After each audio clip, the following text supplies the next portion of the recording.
ओम नमो भगवते वासुदेवाय। ओम नमो भगवते वासुदेवाय।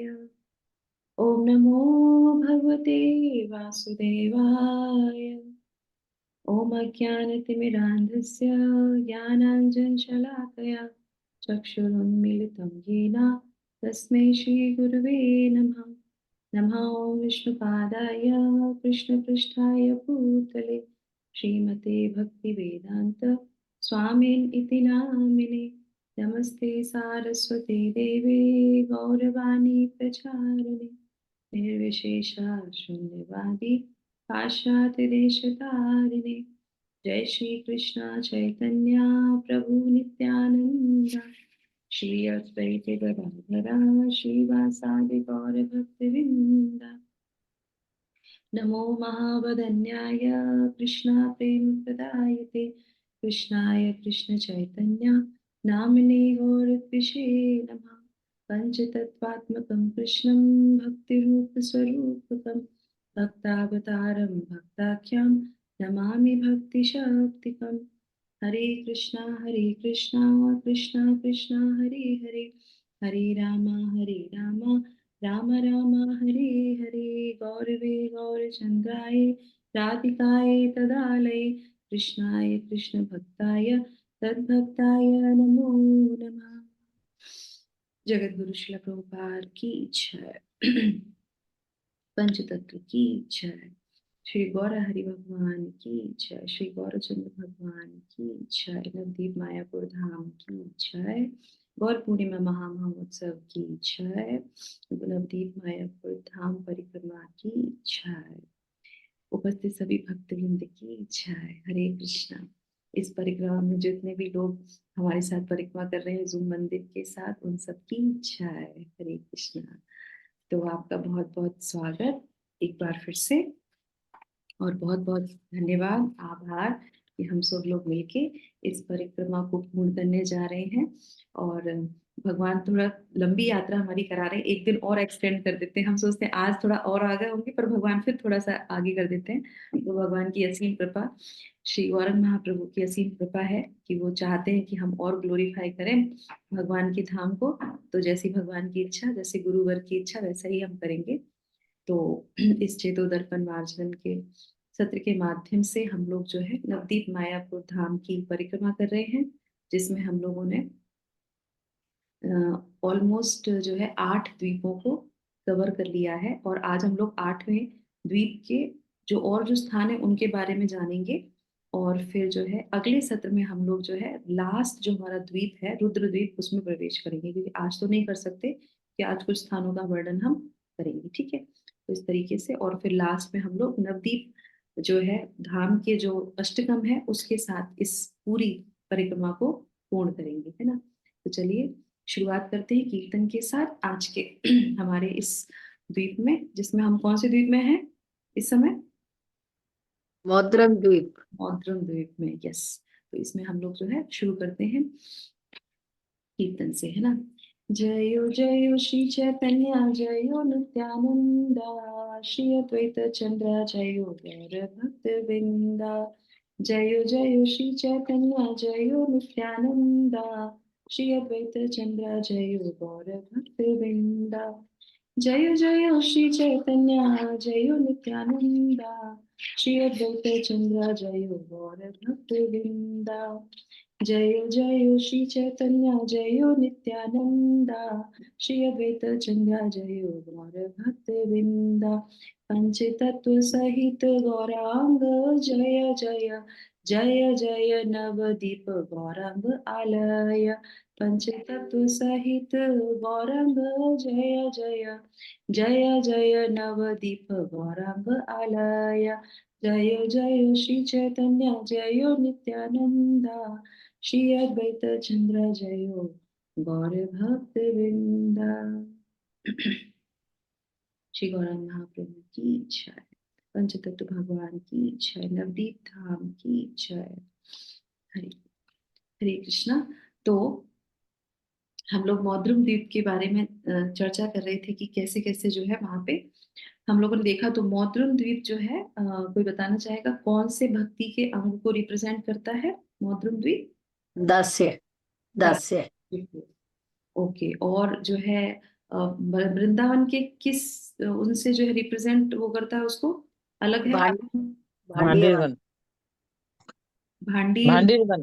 भांडीर वन, यस। और उससे पहले वाला हम लोगों ने और सुना था ना, राधा राधा कुंड किसको रिप्रेजेंट करता है? हम्म। याद है किसी को? नहीं, चलिए ये हम ना, जानुदीप। हाँ? जानुदीप। जानुदीप। नहीं, नहीं नहीं, हम श्री लोग एक तुलसी। काम करेंगे, हम लोग लास्ट में जब सत्र श्री करेंगे तो उसमें हम सारे एक बार फिर से अवलोकन करेंगे, जिससे हमें पता चलेगा कि हमने वृंदावन के किन किन वनों को नवदीप परिक्रमा के माध्यम से हमने उनको वहां पे गए हैं, हमने प्रवेश किया और वहां पे उनके दर्शन किए। तो और किन किन नदियों को हम लोगों ने पार किया इस यात्रा के दौरान, है ना? तो वो हमारे लिए रहेगा, तो उसको हम अगले सत्र में कर सकते हैं। तो वो भी अच्छी बात है, क्योंकि एक बार हम परिक्रमा खत्म हो जाने के बाद तो फिर दोबारा से कोई याद नहीं रखेगा, है ना? और अब हम लोग शुरू करते हैं यात्रा। तो उससे पहले नवदीप धाम के जो है 9 नामों को उच्चारण कौन करेगा? जो लोग पहले कर चुके हैं वो नहीं, जो नए हैं, कौन वॉलेंटियर करेगा, किसने? मैं मैं करूंगी माता जी, वेरी नाइस, हरे कृष्ण। कोशिश करूंगी। हाँ हाँ, कोई दिक्कत नहीं, यस। वीडियो करना जरूरी है। नहीं नहीं, ऐसा कुछ नहीं, आप करिए। हम्म। Yes। नवदीप धाम की जय। चैतन्य महाप्रभु की जय। अंतरदीप, सीमंत द्वीप, गोद्रम द्वीप और मध्य द्वीप, ये पूर्वी तट पे है। और पश्चिमी तट पर है गोला द्वीप, पृथु द्वीप, जहनु द्वीप और मोद्रम द्वीप और रुद्र द्वीप। वेरी नाइस, हरी हरे बोल, नवदीप धाम की जय, संगीता माता जी की जय, बहुत बहुत बढ़िया। तो इससे क्या होगा ना, जैसे बताया गया है कि जब भी हम नाम लेते हैं, सिर्फ नाम मात्र से, जो हम लोग परिक्रमा तो कर ही रहे हैं ना, नाम मात्र से हमें वो स्थान की पवित्रता इतनी होती है कि सिर्फ उसका स्थान का नाम ले, हम लोग जयकारा बोलते हैं ना, इस धाम की जय, सिर्फ जयकारा मात्र से ही उस धाम की कृपा हमको मिलती है। इसीलिए हमेशा हम जब प्रेम ध्वनि बोलते हैं, हर प्रार्थना के बाद मंदिरों में भी आप देखेंगे तो सारे धामों को जयकारा लगाते हैं। क्यों? क्योंकि धाम स्वयं में जो है व्यक्ति विशेष है, वो अपनी कृपा देते हैं कि मुझे कोई नाम बुला रहा है ना, आप आपको बोलेंगे, आपका नाम बुलाएंगे तो कहेंगे, बड़े खुश हो जाएंगे, तो धाम भी तो प्रसन्न होते हैं कि हमारा ये नाम ले रहे हैं। तो इस तरीके से ही कृपा प्राप्त होती है, ठीक है। तो हम लोगों ने जो है मौद्रुम द्वीप में, है ना, तो मौद्रुम द्वीप जो है, मौद्रुम द्वीप जो है वंदनम रिप्रेजेंट करता है माता जी। मैंने अभी इसमें यहाँ पे देखा, मौद्रुम द्वीप जो है वंदनम को रिप्रेजेंट करता है, जानू द्वीप नहीं। ओके। जानो द्वीप भी माता जी आपने बताया था वंदनम को वंदनम को जानुदीप जो है वंदनम को करते हैं। ये साख्यम को करता है, करेक्ट? ओके, मैं चेक करके ठीक है। तो इसमें हमने उन्हें क्या देखा, कौन कौन सा स्थान देखा था? मौद्रुम द्वीप का नाम कैसे पड़ा था? तो मोध, और जो है मौद्रुम, द्रुम मतलब पेड़, तो मौद्र मतलब होता है, मोद मतलब होता है आनंद। तो हम लोगों ने राम जी के चरित्र को देखा था कि किस तरीके से राम जी जब आते हैं तो ये किस भाग से अभिन्न माना जाता है, मौद्रुम द्वीप किसको? अयोध्या से। अयोध्या से। यस, अयोध्या। क्यों? क्योंकि यहाँ पे राम जी आए थे, तो राम जी आए थे सीता मैया को लेके, लक्ष्मण को लेके, तो उस तरीके से उनको वो आनंद आता है और वो इसमें करते हैं। फिर हम लोगों ने देखा था कि किस तरीके से जब ये बात हो जाती है तो लास्ट में जब ये बात नित्यानंद प्रभु जीव गोस्वामी को बता रहे होते हैं और ये सारी चीजें बता रहे होते हैं मौद्रुम द्वीप के बारे में, तो वो जो है, और भांडीर भर, जैसे माता जी ने बताया, बिल्कुल सही है, वो जो स्थान है वो भांडीर वन से अभिन्न इसको माना जाता है। और क्यों बोला जाता है ये? क्योंकि यहाँ पे भगवान आए थे अयोध्या, इसलिए इस स्थान को अयोध्या बोला जाता है। तो जब नित्यानंद प्रभु इस धाम के दर्शन करके भक्तों को करते हैं तो वो लोग क्या करते हैं, नृत्य करने लगते हैं, नृत्य करते हैं। और जीव गोस्वामी जब ये सारी पास्ट टाइम सुनते तो उनके अंदर अष्ट सात्विक जो है विकार आ जाता है, मतलब वो एक्सटेसी में आ जाते हैं बहुत ज्यादा, है ना? तो वो क्या बोलते हैं यहाँ पे, श्री जीवे रे अंगे है सात्विक विकार, हा गौरंग बलि जीव करी न चित्कार। तो अष्ट सात्विक विकार आने पे जो है वो क्या करते हैं, वो जोर जोर से चिल्लाना शुरू कर देते हैं, हा गौरांग, हा गौरांग, हा गौरांग। तो इस तरीके से वो आ जाते हैं। उसके बाद फिर क्या होता है, फिर वो जो है क्या करते हैं, नित्यानंद प्रभु बहुत अधिक आनंद हो जाते हैं उस दिन, बहुत आनंद में होते हैं, और आनंद करके उसी गांव में वो विश्राम करते हैं, मतलब मौद्रुम द्वीप में रुकते हैं, जैसे कि हम लोग रुके हुए हैं इस समय मौद्रुम द्वीप में। वो किसके घर रुकते हैं? वो नारायणी देवी के घर रुकते हैं। किसके घर? नारायणी देवी के घर पे ही रुकते हैं। परम पवित्र सती व्यासेर जननी, श्री वैष्णव गणे सेवा करेल आपनी। तो ये कौन है? ये अत्यंत पवित्र स्त्री हैं। कौन? नारायणी देवी। और ये श्री व्यासदेव है ना, उनकी जो है व्यासदेव श्रीला वृंदावन दास ठाकुर की माता है। ये और ये सभी वैष्णव जन को स्वयं सेवा इन्होंने की है नारायणी देवी ने। तो हम लोगों ने पहले भी इनका पास टाइम सुना है चैतन्य चरितमृत में। जब चैतन्य महाप्रभु महाप्रकाश लीला करते हैं तो उस समय नारायणी जी देवी होती है ये ये कौन होती है? ये श्री जो श्रीवास जी है ना, उनके भाई की बेटी। सी है, जो हम लोग पंचतत्व में जिनका नाम लेते हैं ना, तो उनके जो भाई होते हैं उनकी पुत्री होती है। ये तो छोटी सी होती है। और ना चैतन्य महाप्रभु वहां पे महाप्रकाश लीला करते हैं। तो ये वो सारी लीलाएं देखती हैं। और महाप्रभु स्वयं इनको बोलते हैं, नारायणी देवी को, हरे कृष्णा। तो ये क्या बोलते हैं कि तुम भगवान का नाम लो, बोलो गौरा हरि, बोलो हरि हरि, बोलो हरि बोल, ऐसे करके बोलते हैं। जब स्वयं भगवान उनको बोलते तो वो बोलने लगती हैं। वो बोलती तो वो भी एक्सटेसी में आ जाती हैं। और अब आप सोचिए, जब बचपन से किसी को भगवान का नाम दिया जाता है, और फिर वो क्या करती थी, उनको जो है उच्चिष्ट भी मिलता था चैतन्य महाप्रभु का, तो स्वयं वो उच्चिष्ट भी खाती थी। तो सोचिए वो कितनी पवित्र हो गई, छोटी सी अवस्था में उनको ये सारी चीजें मिलती थी। और फिर ये जब बड़ी होती तो इन्हीं के गर्भ से कौन आते हैं? ये हमारे वासुदेव घोष जो है, ये आते, वृंदावन दास जो है, ये प्रकट होते हैं। तो इस तरीके से ये आ जाते हैं। और इनको क्या बोला जाता है? वृंदावन दास ठाकुर को क्या बोला जाता है? इनको व्यासदेव की उपाधि दी गई है। किसकी उपाधि दी गई है? व्यासदेव की। सुन रहे हैं ना आप लोग? क्योंकि कैमरा तो आप लोग का बंद है। व्यास देव की। हाँ, जी माता जी व्यास सुन रही हूँ। या व्यासदेव की बोली थी। तो ये जो स्थान है, व्यास पीठ जो बोला जाता है, वृंदावन ठाकुर का व्यास पीठ मतलब श्री पीठ जो है, इस मौद्रुम द्वीप में मिलता है। ठीक है। और इस स्थान पे और कुछ नहीं है, ये सारे आचार्यों के ही वो है, पीठ है, श्री पीठ बोला जाता है। और इनका थोड़ा सा और अंदर की साइड में है, थोड़ा जंगल की साइड में। अगर जब जाएंगे यहाँ पे मौद्रुम द्वीप में, तो थोड़ा नदी पार करके थोड़ा अंदर गहन उसमें है, थोड़ा सा वहां पे जंगल टाइप का है। तो वहां पे इनका रहता है। और ये इन्होंने क्या किया है, वृंदावन दास ठाकुर ने चैतन्य चरितमृत किसने लिखी है? कृष्णदास कविराज गोस्वामी ने लिखी है, जो हम लोग पढ़ते हैं, शिला प्रभुपाद के द्वारा ट्रांसलेट की हुई है। और वृंदावन दास ठाकुर ने क्या लिखा है? जब वो ये चैतन्य भागवत। चैतन्य भागवत। चैतन्य तो भागवत। उन्होंने चैतन्य भागवत लिखी है। और इसकी खूबसूरती क्या है? देखिए, आचार्यों में बिल्कुल भी ईर्ष्या जलन नहीं होती है। एक ही बात पे है, आध्यात्मिक जीवन में दोनों एक ही चीज कर रहे हैं। तो कृष्णदास कविराज, हम लोग चैतन्य चरितमृत पढ़ते हैं, कई जगह उन्होंने ये चीज घोषित की है कि मैं तो बहुत संक्षिप्त रूप में इसको लिख रहा हूँ। इसका डिटेल वर्णन जो है, पूरा विस्तार से वर्णन जो है, वो हमारे जो है वृंदावन दास ठाकुर जी ने अपनी चैतन्य भागवत में किया है। तो वो उसमें, और मोस्टली उसमें जो पास टाइम है, वो चैतन्य महाप्रभु के पूर्व के, संन्यास से पूर्व के सारे पास टाइम डिटेल में दिए हैं। वो हमारी चैतन्य चरितमृत में नहीं आता, जो हमारे इन्होंने कृष्णदास कविराज गोस्वामी ने लिखा है। और संन्यास के बाद का ज्यादा जो है, इस जो हम लोग पढ़ते हैं उसमें आता है। तो इस तरीके से इन्होंने चैतन्य भागवत लिखी है। ठीक है। अब इसके बाद जो है, हाँ ना, ये वो जो है, ये हो गया हमारा। ठीक है। तो ये हो गया पहला स्थान हमारा, जो मौद्रुम द्वीप में आता है। किसका? किसका आता है? वृंदावन दास ठाकुर का जो पीठ है वो। अब दूसरी जगह पे पहुंचते हैं। दूसरी जगह है मालिनी देवी। तो मालिनी देवी का निवास स्थान है। मालिनी देवी कौन है? ये श्रीवास जी की पत्नी है। ठीक है। जो हम लोग पंचतत्व में जिनका नाम लेते हैं, उनकी पत्नी है। और श्रीवास जी कौन से तत्व में आते हैं? कौन है वो? कोई बता सकता है पंचतत्व में? माता जी नारद मुनि के रूप में। नारद जी, यस। वो नारद जी हैं। और इसमें जो इनकी पत्नी जो है, अब देखें, वो ब्रह्मचारी, पर इसमें जो है वो श्रीवास बन के आते हैं, गृहस्था में आते हैं। और उनकी पत्नी, उनका भी यहाँ पे स्थान आता है। ठीक है। तो तो पहले माता जी तो मालिनी देवी और नारायण देवी का अलग अलग है। रिलेशन अलग अलग अलग। अलग है।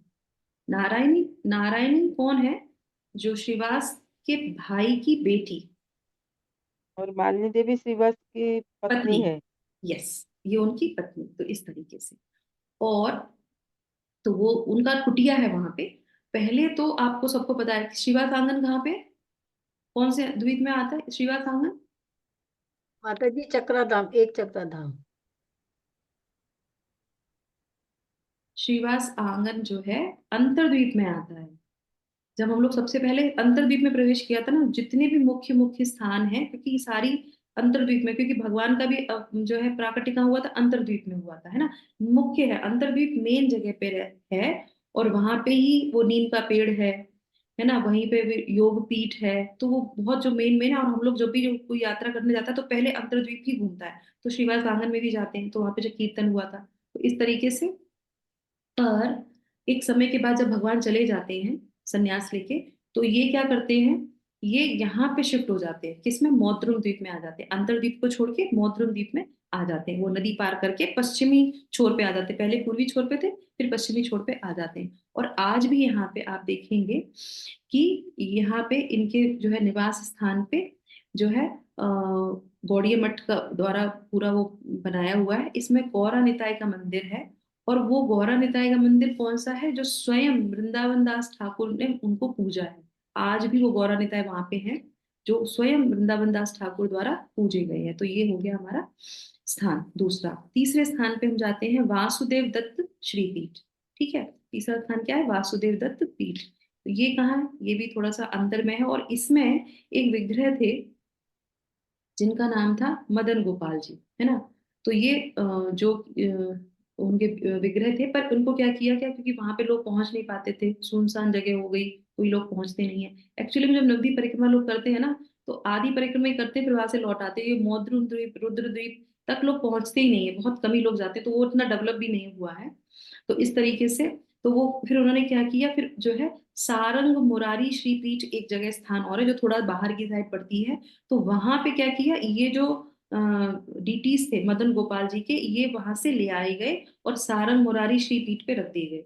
अब सारंग मुरारी श्रीपीठ क्या है, मुरारी का नाम सुना है आप लोगों ने चैतन्य चरितामृत में? मुरारी सुना होगा, ठीक है, नहीं सुना नहीं। तो कोई बात नहीं, हम इस पे नहीं जाएंगे क्योंकि बहुत लंबी तो स्टोरी हो जाएगी, है ना।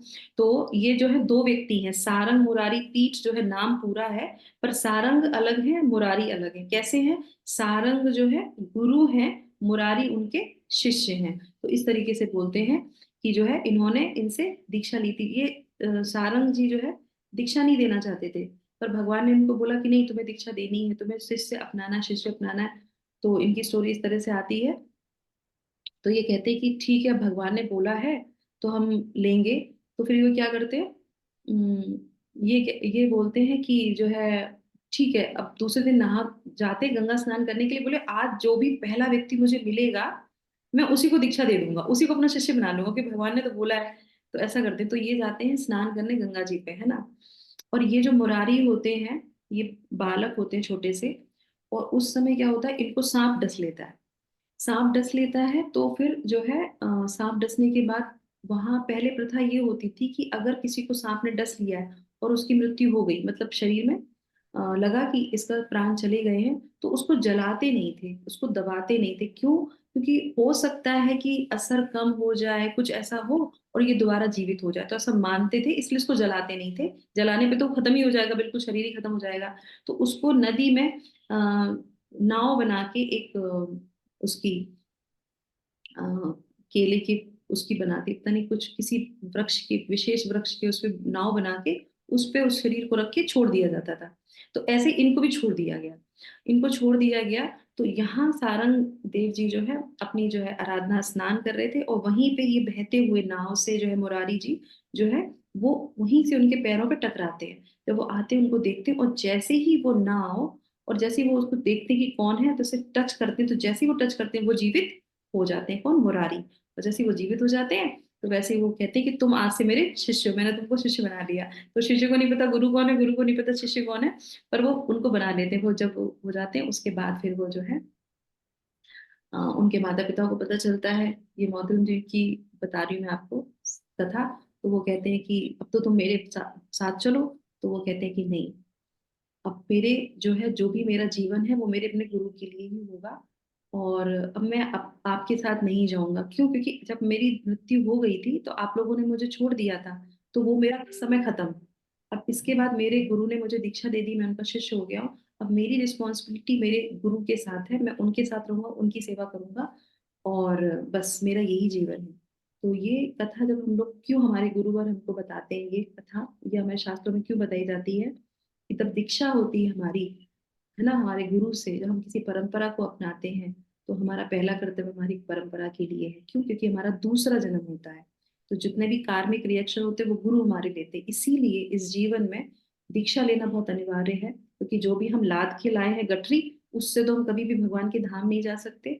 चाहे हम कुछ भी कर लें, हम बार बार जन्म लेंगे, हम बार बार पुण्य कर्म करेंगे, और वो दोनों बैग हमारे साथ रहेंगे, एक पुण्य का और एक पाप का, और उससे हम कभी भी भगवान के धाम नहीं जा सकते। वो बैगों को जो खत्म करता है वो कौन है? सिर्फ एकमात्र हमारे गुरु वर्ग, हमारी गुरु परंपरा। तो इसीलिए दीक्षा लेना बहुत आवश्यक है इस जन्म में। तो कहते हैं नहीं तो वो गुरु का ऋण हमारे पर रहता है, और वो गुरु इसी जन्म के नहीं होते हैं, वो जन्मों जन्मों के ही गुरु होते हैं। वो ही हमको दीक्षा देते हैं। हम सोचते हैं कि हमने गुरु चयन कर ली, नहीं, गुरु वो हम चयन नहीं कर सकते, गुरु हमको चयन करते हैं। इसलिए हमें प्रार्थना करनी चाहिए, जैसे हम परंपरा में हमारे जो है शिला प्रभुपाद हैं, उनसे में प्रार्थना करनी चाहिए कि आप हमको कृपा कीजिए, जिससे कि हम आपके जो है शिष्यों से किसी से जो है दीक्षा ले सके, आप हमें वो मार्ग दिखाइए। तो फिर वो जो है हमें अपने गुरु से मिलाते हैं। तो ये पद्धति है और हमें करना ही चाहिए। मनुष्य जीवन में ही गुरु धारण किया जाता है, और किसी योनियों में गुरु धारण नहीं किया जाता। और एक बार इस मनुष्य योनि में जब शरीर में आए हैं, तो फिर अगर हम नहीं लेते तो क्या हुआ? तो मनुष्य जन्म व्यर्थ हो गया है ना। इसीलिए चैतन्य महाप्रभु की जो हम कथा सुन रहे हैं, उनके धाम की यात्रा कर रहे हैं, इसका एक ही मकसद है, हमें भगवान के प्रति प्रेम हो, उनके धाम के प्रति प्रेम हो, उनके नाम के प्रति प्रेम हो, और उन्होंने जो शिक्षा दी है उसको हम अपने जीवन में अपना सके। नाम बिना गुरु के नहीं पूरा होता। तो ये हो गया, तो ये हो गया हमारा मौद्रुम द्वीप का। अब आ जाते हैं इसके बाद हम लोग यहाँ पे एक जो है मुकुंद दत्त,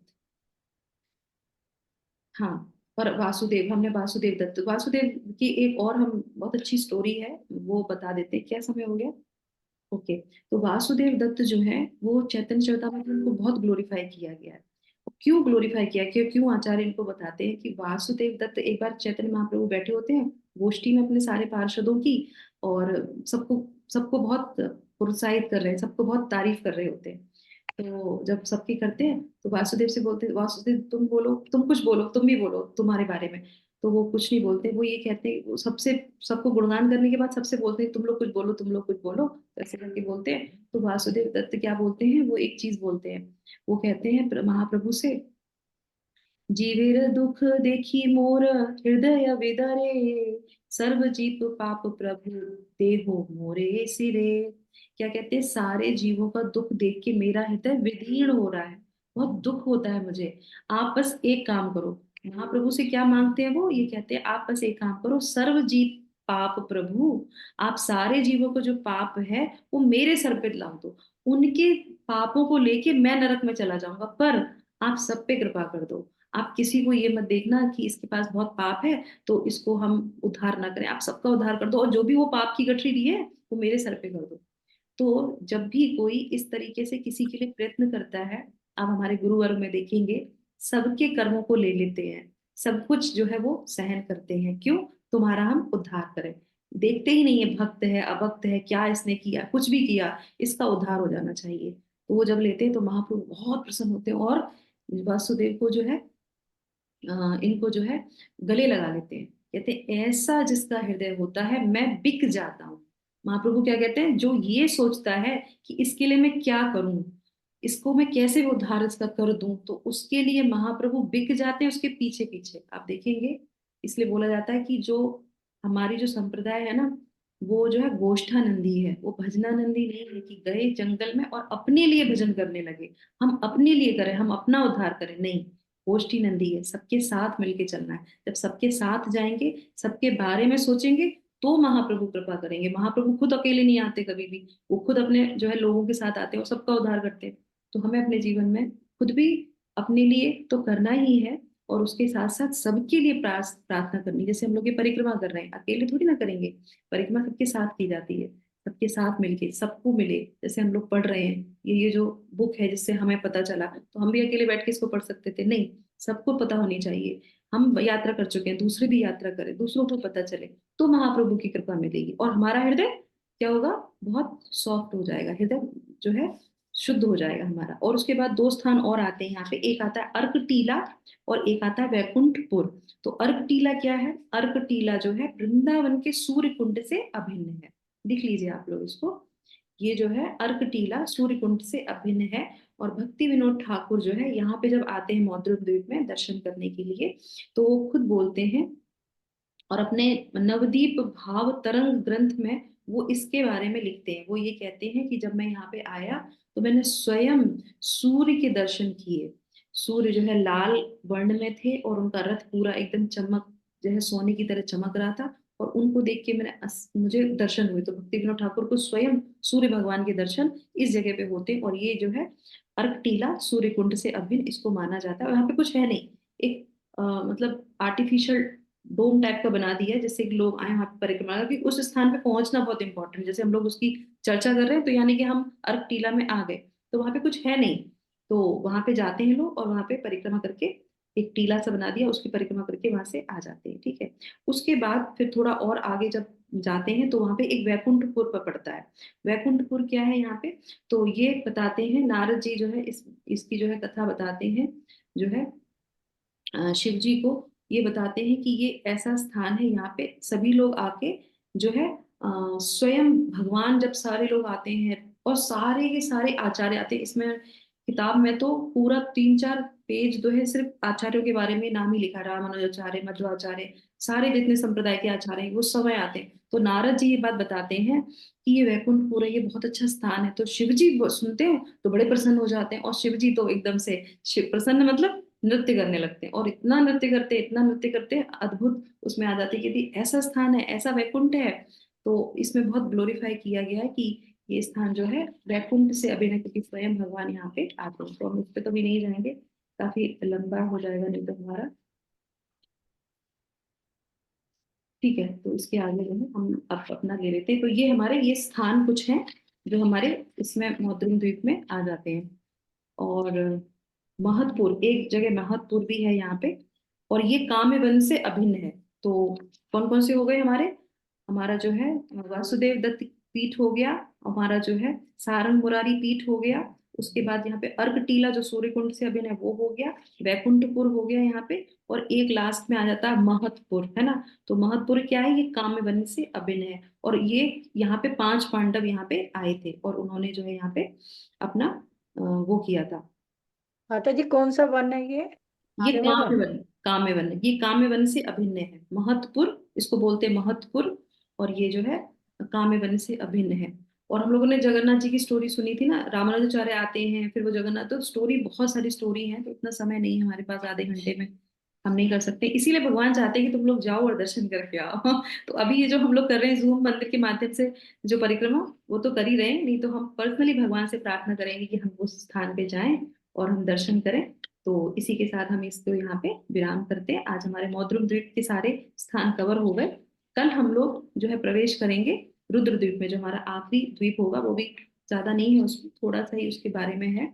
और तो अब हम जो है अपने आखिरी वाले पड़ाव पे पहुंचते हैं, जो कि हमारा भजन सेक्शन है।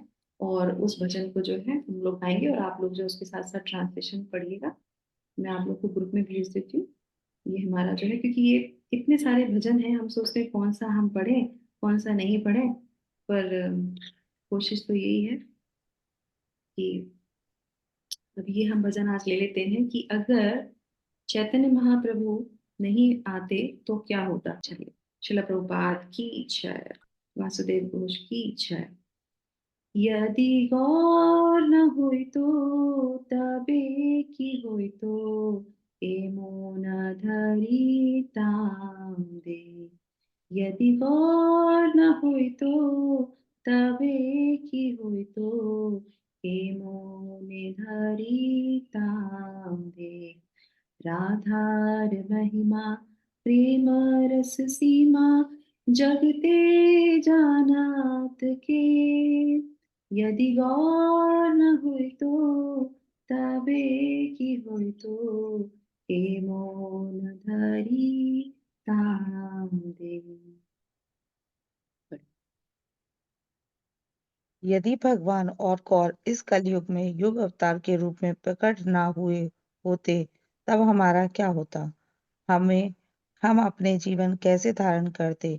इस ब्रह्मांड में श्री राधे जी की महिमा एवं कीर्तन से निर्मित प्रेम पूर्ण रसों की श्रेष्ठतम सीमा के विषय में कभी भी कौन जान पाता है।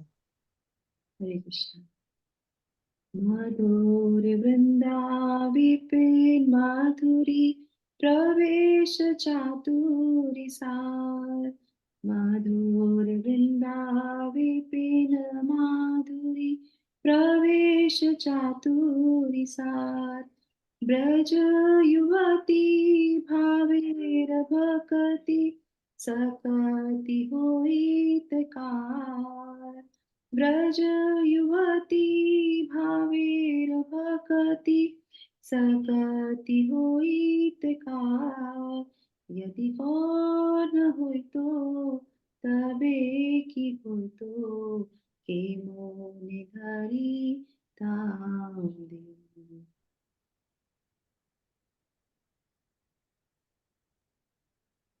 प्रेम पूर्ण परम आनंदित भाव सहित भक्ति करने की शक्ति किसमें होती। जो ब्रज की लीलाओं गोप ब्रज जो ब्रज की बालाओं गोपियों के पद चिन्हों का अनुसरण करती। वास्तव में तो वृंदा देवी के सर्वोच्च मधुर वन में प्रवेश करने के लिए ब्रज की गोपियों की चातुर्यपूर्ण कुशलता अत्यंत आवश्यक है। तो देखिए यहाँ पे कितने अच्छे से बता रहे हैं कि हम लोग कहीं भी प्रवेश करने लायक नहीं है ना। वो सब हमारे अंदर गुण होने चाहिए, पर एक सिर्फ महाप्रभु की कृपा से ही आज हम लोग जो वृंदावन में जाते हैं, जो धाम दर्शन कर रहे हैं, वो सब उन्हीं की कृपा से है। नहीं तो हमारे लिए ना देखने के लिए कुछ होता, ना सुनने के लिए कुछ होता, ना बोलने के लिए कुछ होता। फिर इसमें आगे है, गाओ गाओ पुनः गौरंगे रघुन सरल करिया मन। गाओ गाओ पुनः गौरंगे रघुन सरल करिया मन। एव भव सागरे ए मन दयाल ना देखिए एक जन। ए भव सागरे ए मन दयाल ना देखिए एक जन। यदि गौर न हुई तो तबे की हुई तो ए मोन धरी ताम दे। हो कृपा भगवान गौरांग के महिमा पूर्ण व यश प्रद गुणों का बार बार गान कीजिए। अपने हृदय को निष्कपट सरल बनाकर रखने का प्रयास कीजिए। इस अज्ञानता रूपी सागर में किसी एक व्यक्ति ने भी उनके समान अत्यंत उदार महापुरुष कभी नहीं देखा है। हरे कृष्णा। हरि बोल। गौरांग महाप्रभु की बार जय। यही बोल रहे हैं कि महाप्रभु के यश और गुणों का हमें बार बार जो है क्या करना चाहिए, गान करना चाहिए। और सबसे इम्पोर्टेंट चीज क्या बता रहे हैं यहाँ पे, अपने हृदय को निष्कपट बनाना है, सरल बनाना है। सरल रखेंगे, उसका हमें प्रयास करना है। वो तो हमारा सरल हृदय नहीं है, हमें उसका प्रयास करना है। तभी हम जो है अज्ञानता से बाहर आएंगे। तो ज्ञान लेना है जिससे अज्ञानता जाए, और वो ज्ञान जो हमारे हृदय को शुद्ध करे, निर्मल बनाए। और तब हम क्या करेंगे, इस भव सागर को पार कर सकते हैं। क्यों? क्योंकि महाप्रभु जैसा कोई भी औदार्य नहीं है, तो उनकी कृपा भी हमारे ऊपर है, तो उसका हमें भरसक प्रयास करना चाहिए। आमी गौरांग गौरांग बोलिया नागे गलिया के मोने धरी नुदे। गौरांग बोलिया नागे गलिया के मोने धरी नुदे। वासुर हिया पाषाण दिया के मोने गड़िया छे। वासुर हिया पाषाण दिया के मोने गड़िया छे। यदि गौ यदि गौ न हुई तो तबे की हुई तो के मोने धरी ताम दे। यद्यपि मैं भगवान गौरांग के पवित्र नाम का उच्चारण करता हूँ, फिर भी मैं प्रेमानंद भाव विकसित नहीं कर पाया। अभी तक कैसे मैंने इस शरीर के बोझ का पालन किया है। सृष्टिकर्ता ने वासु घोष के हृदय के स्थान पर एक पत्थर रखकर इस शरीर को आकृति प्रदान करके तैयार किया है। हरि बोल। तो यहाँ महाप्रभु। वासुदेव घोष अपने बारे में बोल रहे हैं, जो भगवान के इतने अच्छे भक्त हैं, जो भगवान का गुणगान करते हैं, वो क्या बोल रहे हैं कि वो बोल रहे हैं कि मैं भगवान का जो पवित्र नाम है उसका उच्चारण करता हूँ, हम लोग भी करते हैं, है ना, फिर भी प्रेमानंद भाव विकसित नहीं कर पाया, है ना। हमारी तो स्थिति है ही क्या। और अभी तक कैसे मैंने इस शरीर का बोझ का पालन किया है, इतना भारी, उतना भारी शरीर है, क्योंकि उसमें उतना कठोर बता रहे, वो कह रहे हैं कि ब्रह्मा जी ने तो पत्थर रख के मेरा शरीर बना दिया है, इतना भारी मेरा शरीर है, मतलब इतना कठोर मेरा शरीर है, इतने सॉफ्ट ही नहीं हो रहा मेरा, और मैं भगवान का भजन करता हूँ। तो ये बोल रहे हैं वासुदेव घोष। तो हमें प्रार्थना क्या करनी चाहिए भगवान से, हमारा तो हृदय सब लोग का कितना कठिन है, आप लोग का तो नहीं होगा, मेरा तो अपना खुद का बहुत कठिन कठोर हृदय है। तो हमें भगवान से, गौरांग महाप्रभु से प्रार्थना करनी चाहिए, प्रभु जो आपका नाम लेते हैं उससे हमारा हृदय शुद्ध हो, पवित्र हो, हम सरल रहें, सौम्य रहें, तभी हम जो है इस संसार से बाहर जा सकते हैं। और ये पूरी यात्रा जो हम कर रहे हैं उसका हमें और कुछ फल नहीं चाहिए, हमें यही चाहिए कि हमें आपके चरणों में आसक्ति है, हमें अपने वैष्णवों के चरणों में आसक्ति हो, हमें अपने गुरु के जो है चरणों में आसक्ति रहे, है ना। और अगर भगवान गौरांग नहीं होते तो हमारा क्या होता। मैं जब इस भजन को सुन रही थी, बढ़ रही थी मतलब, तो मुझे मन में आ रहा था कि गौरांग महाप्रभु तो है ही, पर अगर हमारे शिला प्रभुपाद नहीं होते तो क्या होता, हमारे गुरु महाराज नहीं होते तो क्या होता, और कैसे हमें गौरांग महाप्रभु के बारे में पता चलता। तो ये आचार्य हैं जो गौरांग महाप्रभु की कृपा करते हैं, उनके बारे में बोलते हैं, पर हम अपने आचार्यों के बोलते हैं कि यदि प्रभुपाद नहीं होते तबे की होतो, है ना। यदि गौर न हुई तो तबे की हुई तो, ए मौन धरी नाम दे। यदि प्रभुपाद न हुई तो तबे की हुई तो, ए मौन धरी ताम दे। यदि प्रभुपाद न हुई तो तबे की हुई तो, ए मौन धरी ताम दे। हरे कृष्णा कृष्णा कृष्णा हरे हरे, हरे राम राम राम हरे हरे, हरे कृष्णा कृष्णा कृष्णा हरे हरे, हरे रामा राम राम हरे हरे। जिला प्रभुपाद की जय, गौरंग महाप्रभु की जय, अनंत कोटि वैष्णव भक्तवृंद की जय, नवदीप मायापुर धाम की जय, नवदीप मायापुर परिक्रमा करे सभी भक्तवृंद की जय, नित्यानंद राम की जय, जीव गोस्वामी की जय, निताय गौर सीतानाथ देव, हरि हरि बोल। तो इसी जो है औषधि के साथ हम लोगों ने जो है मौद्र वीक में अपना जो है पूर्ण कर लिया आज की परिक्रमा। और कल हम लोग जो है प्रवेश करेंगे रुद्र द्वीप में, जो हमारा आखिरी द्वीप रहेगा, और भगवान से प्रार्थना याचना के साथ और इस पूरे नवद्वीप का जो है अष्टकम पढ़ने के साथ हम इसको विराम करेंगे। तो आप लोग का दिन शुभ हो, बहुत बहुत धन्यवाद इस यात्रा में साथ देने के लिए। और इसी के साथ हम लोग यहाँ पे विराम करते हैं। Thank you so much. और आप सब लोग के लिए 3 बार हरे कृष्णा महामंत्र, जो भी इस यात्रा को कर रहे हैं यूट्यूब के माध्यम से, इस सत्र में आने के माध्यम से, सभी जीव सबका कल्याण हो, उस जो है 3 बार हरे कृष्णा महामंत्र बोलेंगे। हरे कृष्णा हरे कृष्णा कृष्णा कृष्णा हरे हरे, हरे रामा रामा रामा हरे हरे, हरे कृष्णा कृष्णा कृष्णा हरे हरे, हरे रामा रामा हरे हरे, हरे कृष्णा कृष्णा कृष्णा हरे हरे, हरे रामा रामा रामा हरे हरे। कृष्ण प्रभुपाद की जय। हरे